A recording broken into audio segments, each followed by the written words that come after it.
조갑제TV 시청자 여러분 안녕하십니까. 2020년 5월 9일 오후 3시 43분입니다. 이 진실이라는 것은 말은 근사한데 진실을 듣는 사람에게는 불편할 수가 있습니다. 그래서 진실을 말하기 전에는 웃겨라는 이야기가 있습니다. 웃기지 않으면 죽이려 들 것이다. 진실을 듣는 순간 화가 나서 죽이려 들 것이다. 이런 이야기도 있고요. 진실의 반대말은 거짓이 아니고 확신이다 라는 말이 있습니다. 확신에 너무 가득 차면은 거짓말을 하게 된다는 겁니다. 거짓말을 확신에 차서 하는 사람을 우리가 선동이라 그러죠. 그런 사람 대해서 이야기하기가 참 어렵습니다. 아무리 진실을 이야기해도 안 듣습니다. 이럴 때 조지 오웰의 말이 생각나네요. 지식인들은 끊임없이 거짓말을 할 수가 있다. 그러다가 피를 보는 수가 있다. 뭐 이런 이야기를 했습니다.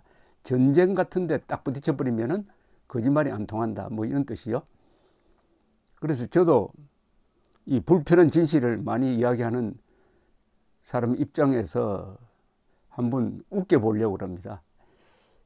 요사이 공병호 그룹의 사전투표 조작론자들이 주장하는 대로 4.15 총선이 투표, 개표 전 과정에서 대규모 조직적 부정이 일어났다. 즉 투표함 바꿔치기, 개표 수치 조작 등이 이루어져 가지고 수십 명의 당락이 뒤바뀌었다는 사실이 재검표 등을 통해서 사실로 확인되면은 한국에서 어떤 사태가 일어날까요? 이걸 한번 생각해 볼 필요가 있습니다. 그 이유는 이런 걸 생각해 봐야 자신이 확신으로 믿고 있는 것이 과연 사실일까 하는 회의를 갖게 하는 방법 중에 하나죠. 어떤 사람이 주장할 때 그래 그거 다 맞다. 그럼 당신들 주장하는 대로 사실이라고 한번 해보자 해서 쭉 설명을 하면은 거기서 어떤 모순이 발견됩니다. 그런 전제를 한번 해봅시다. 공병호 씨 등이 주장하는 대로 이런 대규모 투개표 부정이 있었다는 사실이 확인됐다고 칩시다.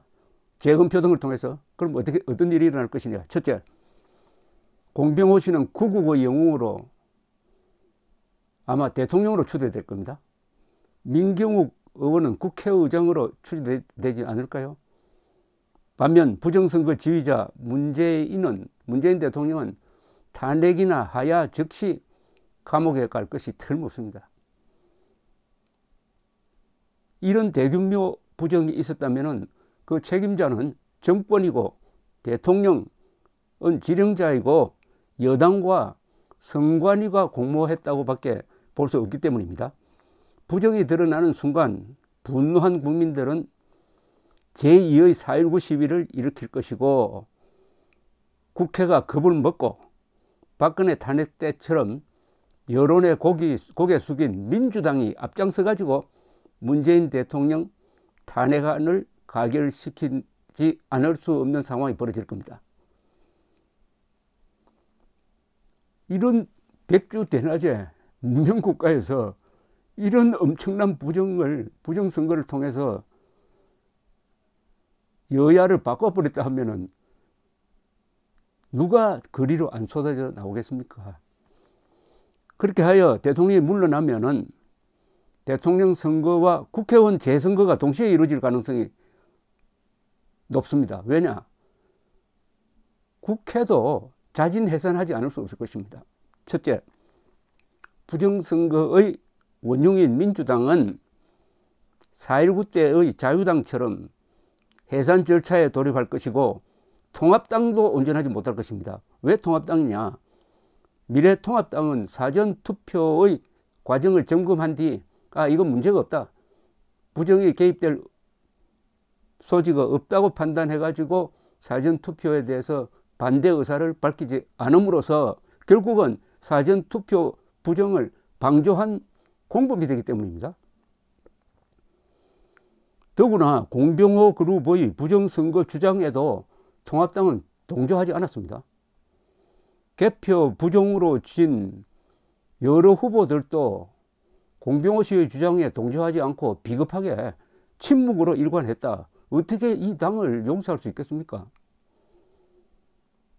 그래서 아마 민주당에 대해서보다는 통합당에 더 분노할 거예요.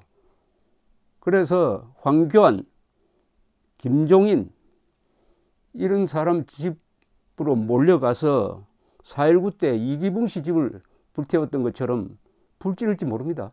그러니까 민주당뿐만 아니라 통합당도 해산 절차에 들어가야 되니까, 그러면 국회가 사실상 해산되니까 총선도 대선과 함께 같이 치러질 것이다. 그 선거에서 공병호 씨가 대통령으로 당선될 가능성이 매우 높다. 이런 이야기입니다. 자, 이런 정도의 부정선거가 있었다면은 핵심 책임자는 중앙선관위원장입니다.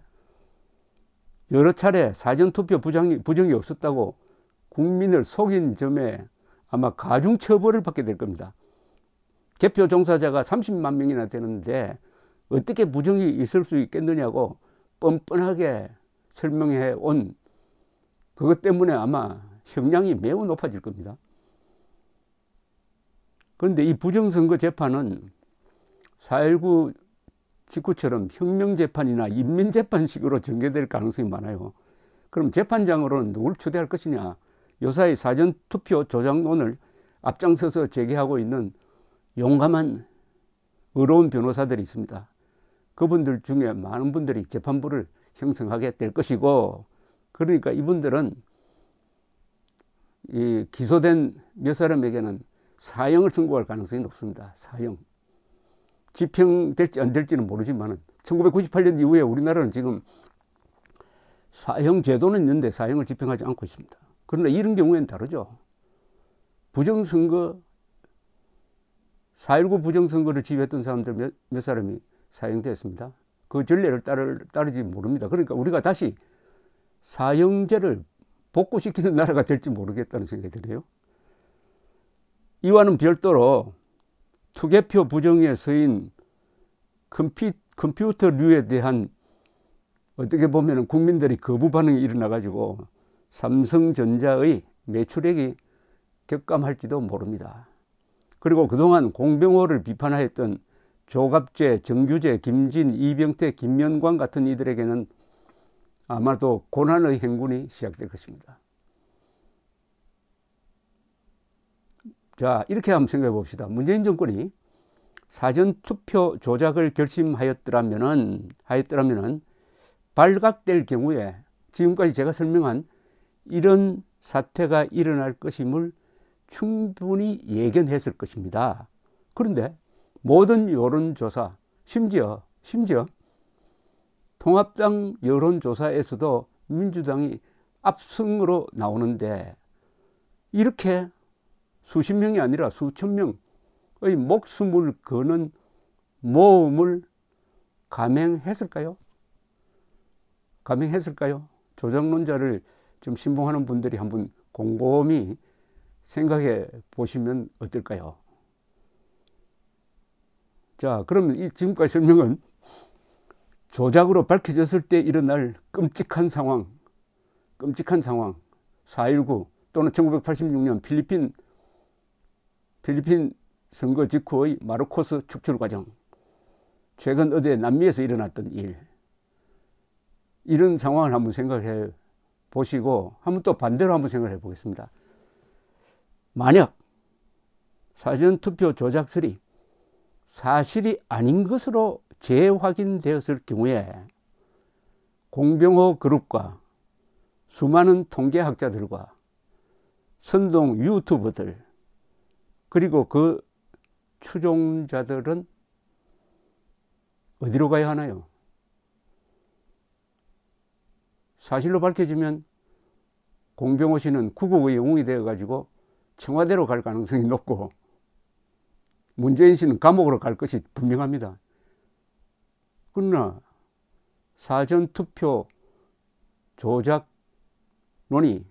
사실이 아닌 것으로 밝혀졌을 경우에 공병호 그룹, 수많은 통계학자들, 선동 유튜버들, 그리고 그 추종자들은 어디로 가야 하나요? 라고 한번 생각해 보면서 자신이 확신으로 믿고 있는 게 과연 사실인지 한번 냉정하게 짚어보라는 뜻에서 말씀드렸습니다. 진실의 반대말은 거짓이 아니고 확신이라고 합니다. 감사합니다.